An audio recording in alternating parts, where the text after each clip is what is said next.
আমি কোনো হিরোকে বা কোনো আর্টিস্টকেই কিন্তু সোশ্যাল মিডিয়াতে এখন সবচেয়ে বড় শক্তিশালী মাধ্যমের একটা, এখন কোনো আর্টিস্টকে কিন্তু দেখি না যে অন্য ছবির অন্য সিনেমার প্রচারণা করতে, যেটা সাইমন করে নিয়মিত করে, একটু আগেও করেছে, হ্যাঁ করেই যাচ্ছে।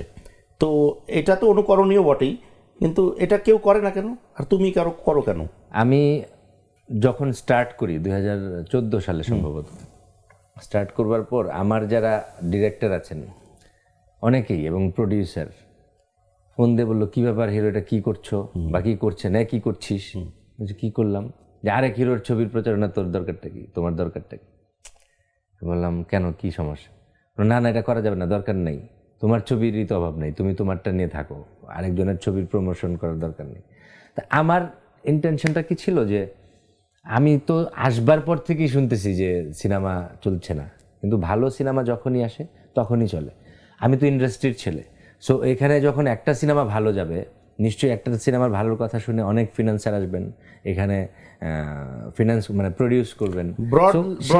যদি চিন্তা করি, 10টা সিনেমা যদি হয়, আমি ধরো 10 নাম্বার লেভেলের একজন আর্টিস্ট, মানে আমার কোনো ধরনের কোনো মানে গ্রহণযোগ্যতা নেই, কাউকে না পেয়ে যদি আমাকেও নেয়, সেখানে তো আমার একটা রিজিক দাঁড়িয়ে আছে। আমি বুঝাতে পেরেছি? মানে আমার ইন্ডাস্ট্রি তো মুভ করবে, সেখানে আমার ব্যক্তিগত স্বার্থ হচ্ছে যে ইন্ডাস্ট্রির সবাই মিলে কাজ করবে, এবং এর মধ্যে যদি আমি একটা কাজ পাই, যদি আমার রিজিকে তো দূরে থাকে, সেই জায়গা থেকে এখন দেখো মানে সেটা 2014 থেকে এখন 2024 এসে একটা পোস্টার বা একটা যে কোনো জায়গায় সবাই সবার ছবির কম বেশি 70+ মানুষ, মানে ইন্ডাস্ট্রির বলি বা অন্যান্য মিডিয়ার বলি, এখন কিন্তু সিনেমার প্রতি একটা আগ্রহ জন্মেছে। সেটা আমি শুরু করেছি, এখন সবাই করছে। এরকম আরো অনেক কিছু আছে যেটা আমাদের শুরু করবার দরকার।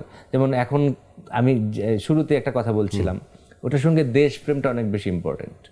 এখন শুধু ইন্ডাস্ট্রি না, দেশপ্রেম বাড়িয়ে ওটার জন্য একটা ইনস্টিটিউট খোলা দরকার, যে দেশের প্রতি আমার কি দৃষ্টিকোণ বা আমার দেশকে আমি কেন প্রতিনিয়ত ছোট করছি, সেই জায়গা থেকে এসে আমার কি করণীয়, আমার কি কোনো দায়বদ্ধতা নেই।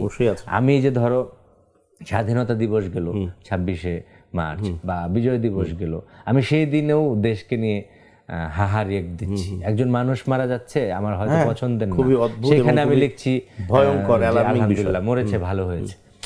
এই বিষয়গুলো কিন্তু দাদা মানে ডে বাই ডে তুমি দেখো বাড়ছে।